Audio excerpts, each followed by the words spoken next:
भजन बैठ गया है जबरदस्ती मन में, बुद्धि में, चित्त में, अहम में। जीवन धारण करना है तो श्वास लेना है। वैसे ही वो प्रेमी महाभागवत जिएगा तो भजन से, भजन से। जैसे श्वास से वो जीवन होता, ऐसे उसका जीवन भजन है। ऐसी कृपा करो कि श्वास ही नाम, नाम ही श्वासा, नाम श्वास को भेद बिटावे।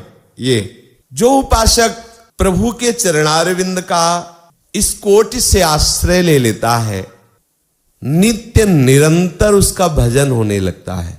क्योंकि अब कोई आस नहीं रही किसी से, विश्वास नहीं, भरोसा नहीं, संबंध नहीं। बहुत ध्यान देने योग्य बात है। हमारा जो अनन्य भजन, अखंड भजन, अव्यावृत भजन नहीं हो रहा, उसका कारण है कहीं अन्य कोई आस है, कहीं अन्य कोई भरोसा है, अन्य कोई विश्वास है। वही अन्य आस, विश्वास, भरोसा हमारे अनन्य भजन को नष्ट कर रहा है। जिसका एकमात्र प्रभु से आशा, एकमात्र प्रभु पर विश्वास, एकमात्र प्रभु से संबंध है, भरोसा है, उसका अनन्य भजन शुरू हो जाता है। वो अनन्य भजन करता है, ये शब्द नहीं आया, शब्द आया उसका अनन्य भजन शुरू हो जाता है। ये अनन्य भजन की वृत्ति आपके अन्य आश्रय छोड़ने से, प्रभु की कृपा से आई है, समझ लीजिए। नहीं तो आप प्रयासरत हैं, देखो प्रयासरत हैं, आप उपासक हैं, पर अखंड भजन थोड़ी हो रहा है कि भगवदाकार वृत्ति एकदम। चाहे आप चल रहे हैं, आप व्यवहार में हैं, या बैठे हैं, पड़े हैं, सो रहे हैं, या जग रहे हैं, ऐसा होता है। कैसे भजन की कैसे वो शब्द ही नहीं है जिससे वो अंतःकरण की स्थिति को शब्दों में बांधकर बताया जा सके, क्योंकि वो अचिंत्य आनंद प्रभु के द्वारा वो दी हुई वृत्ति है, इसलिए वो अचिंत्य है। जैसे प्रेम को कहा गया अनिर्वचनीयम प्रेम स्वरूपम, केवल मुंह का स्वादन, आप उस ऐसे ही वही भजन का स्वरूप भी है। किसी फल के लिए, किसी गति के लिए जो भजन किया जाता है, उसमें ये भजन जागृत नहीं होता। जिस भजन की बात कर रहे हैं, समझ रहे ना? प्रायः इसीलिए कहा गया है कि निष्काम भगवत प्रेमी महात्मा कोई बिरला होता है। कोई एक पाव भगत जिमि मोरी, जो कहो हरिवंश रस बिरलो समुझनहार, एक दोई जो पाइए खोजी सब संसार। तो आप कह सकते हैं कि एक दो की बात कही जा रही, बहुत लोग भजन कर रहे हैं, बोले वो आत्म सुख के लिए कर रहे हैं। कई होते हैं विषय सुख के लिए करते हैं, कई होते हैं शुभ गति कल्याण। लेकिन यहां जो अभी चर्चा अभी हो रही है, ये उस महान प्रेमी भागवत की हो रही है जिसको किंचन मात्र कोई आकांक्षा नहीं। कल चर्चा आपने जहां विश्राम हुई थी वहां पर आप अपनी दृष्टि ले जाइए आंतरिक, उसमें यही था। भजन केवल भजन के लिए हो रहा है। भजन का फल कल्याण, मोक्ष, परम पद, कोई ऐसी आकांक्षा उसके हृदय में नहीं है। जो किसी कामना से भजन करते हैं परम बंदनी उदार है, ऐसा नहीं। पर यह महाभागवत निर्भर भक्ति की स्थिति का वर्णन है। इसमें वो भजन करता नहीं है, इसमें भजन होता है। वो देखता है, वो सुनता है, वो उसमें रमण करता है। जो आया हुआ है, जो वृत्ति भजन की उदय हुई है, उसको वो सुनता है, चल रहा है, वो देखता है, वो उसमें रमण करता है।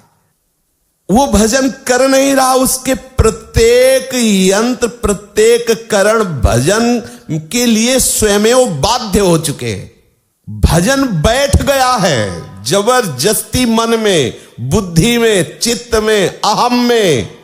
वो अब स्वाभाविक हो रहा है, बाध्य है। वो ऐसा नहीं है कि एक क्षण भी भजन से बिलग जी सके। अब जैसे जीवन धारण करने के लिए श्वास लेना अनिवार्य है, बाध्य है वो इस पर। जीवन धारण करना है तो श्वास लेना है। वैसे ही वो प्रेमी महाभागवत जिएगा तो भजन से, जैसे श्वास से वो जीवन होता, ऐसे उसका जीवन भजन है।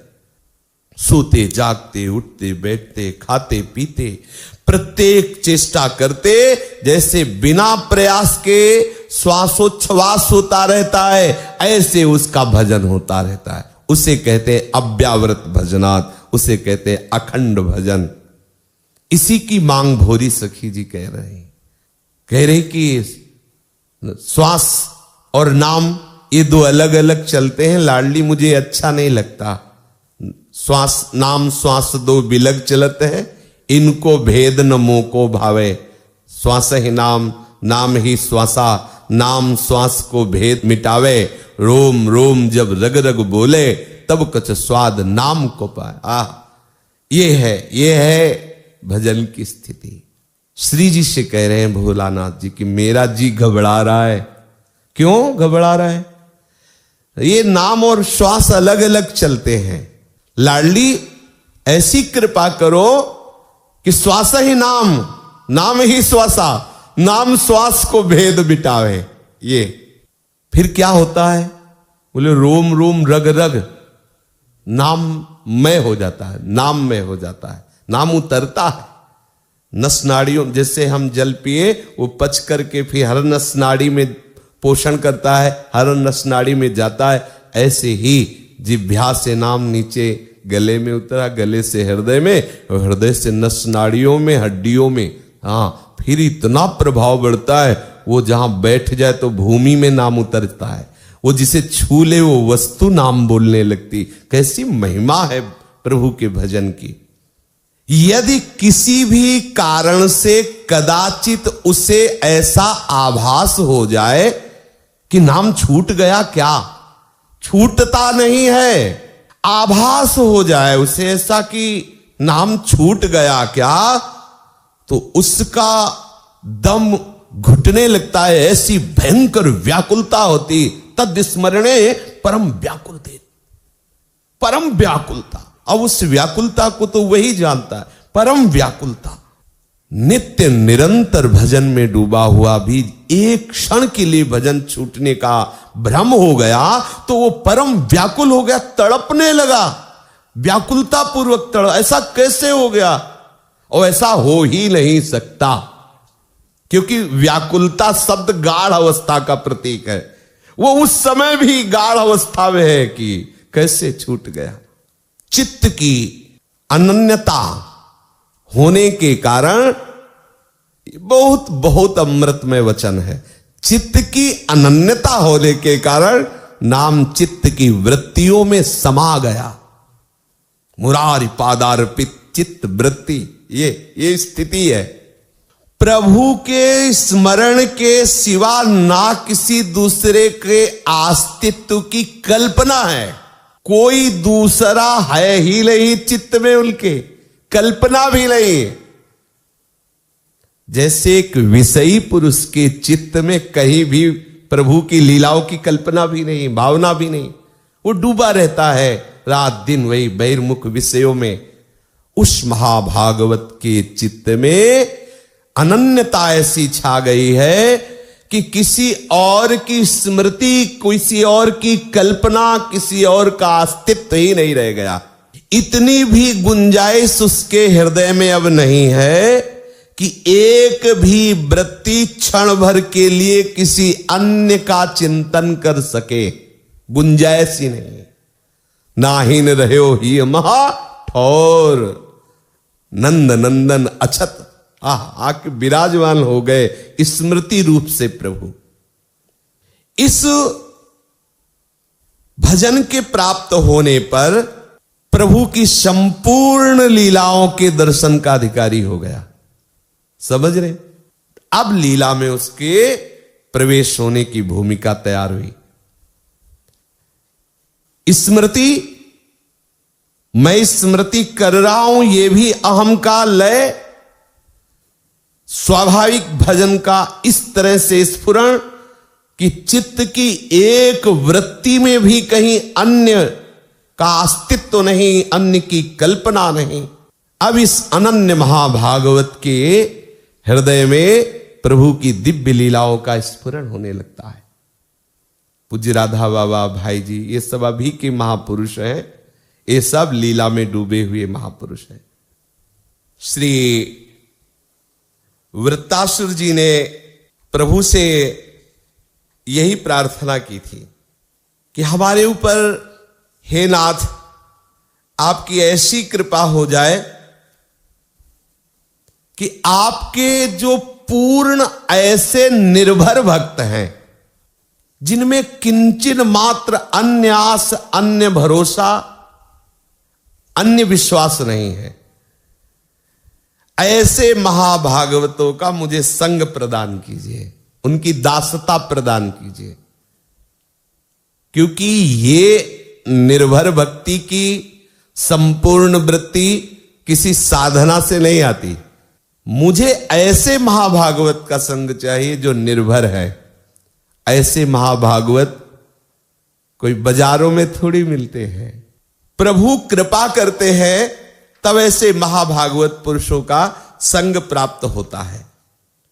उसमें सहज में ऐसे परमाणु हमें प्राप्त होते हैं जिनसे हमें प्रभु के प्रति आशा, प्रभु के प्रति विश्वास, प्रभु के प्रति पूर्ण समर्पण करना नहीं होता।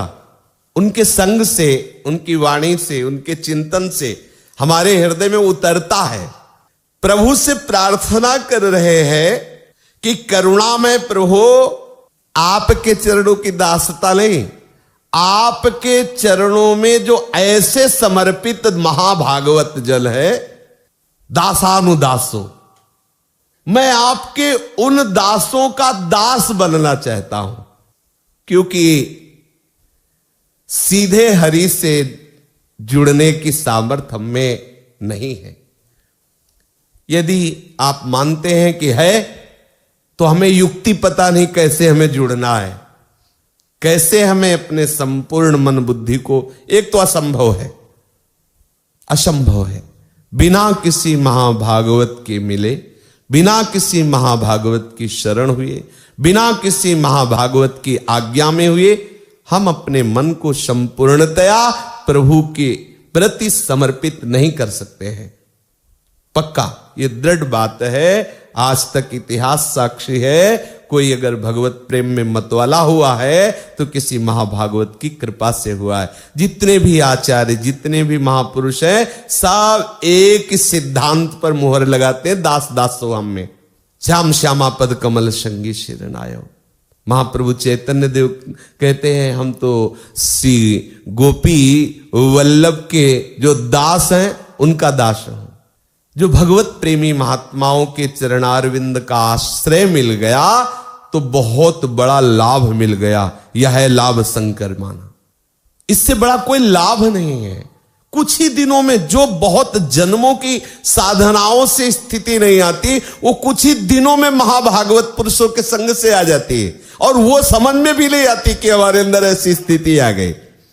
अहम शून्य, क्योंकि तिनकी संगति रहते जाति कुल मद सब नंसई।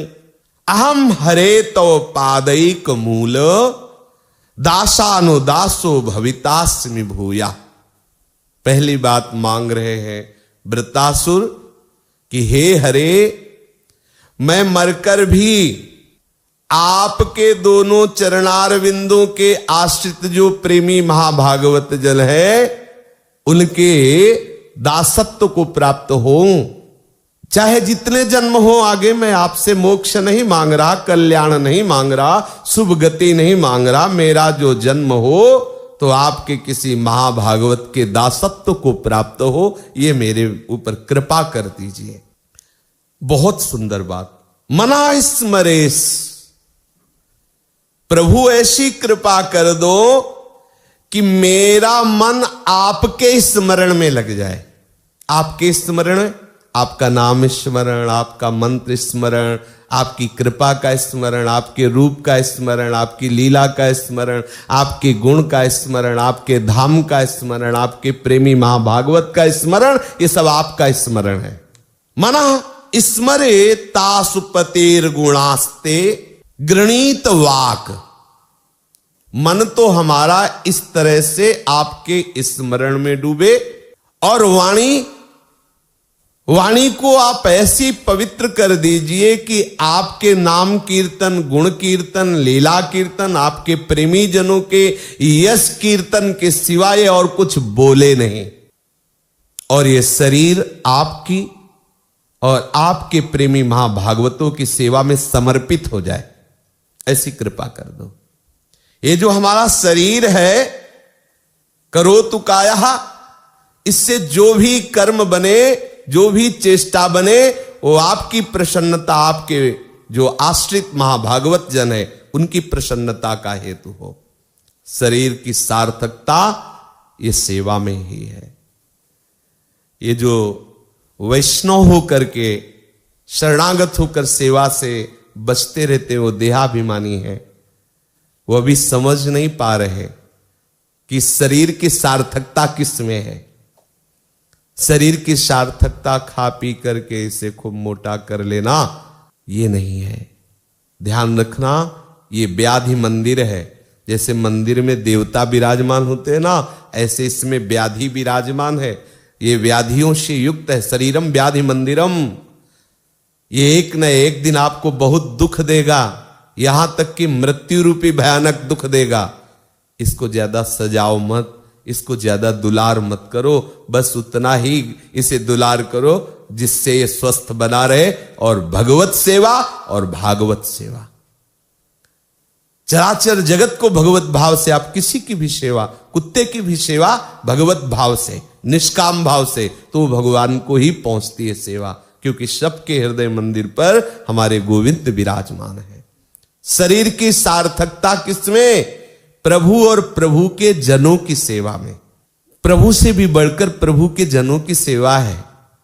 कुछ ऐसा स्वाद है भगवत प्रेमी महापुरुषों की सेवा में कि उस स्वाद को लेने के लिए सबके सेव्य ठाकुर स्वयं सेवक बन जाते हैं।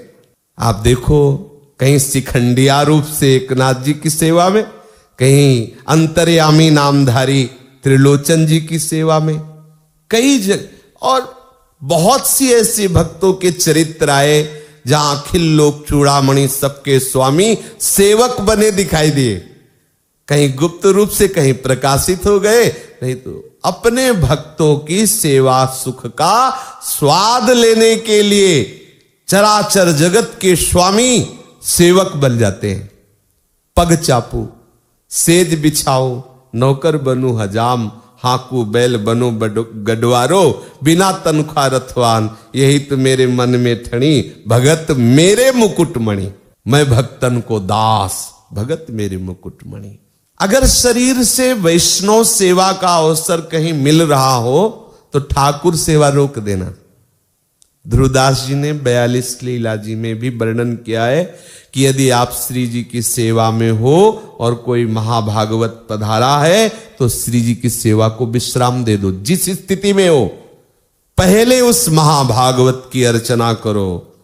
और वो स्वयं भगवत प्रेमी है, इसलिए वो ऐसा बर्दाश्त नहीं करेंगे, वो खुद आदेश कर देंगे कि आप पहले श्री जी की सेवा करो। लेकिन आपका कर्तव्य है कि श्री जी की सेवा उसी स्थिति में विश्राम कर दो। ऐसा नहीं कि अभी आधी पत्रावली हुई तो पूरी कर दे। वो वैसे ही चंदन और श्री जी सब विराजमान कर दी, हाथ जोड़कर खड़े हुए उनकी अगवानी की, उनका आदर किया। अगर ऐसा किया तो बोले जगत पर विजय प्राप्त कर लेगा वो भक्त।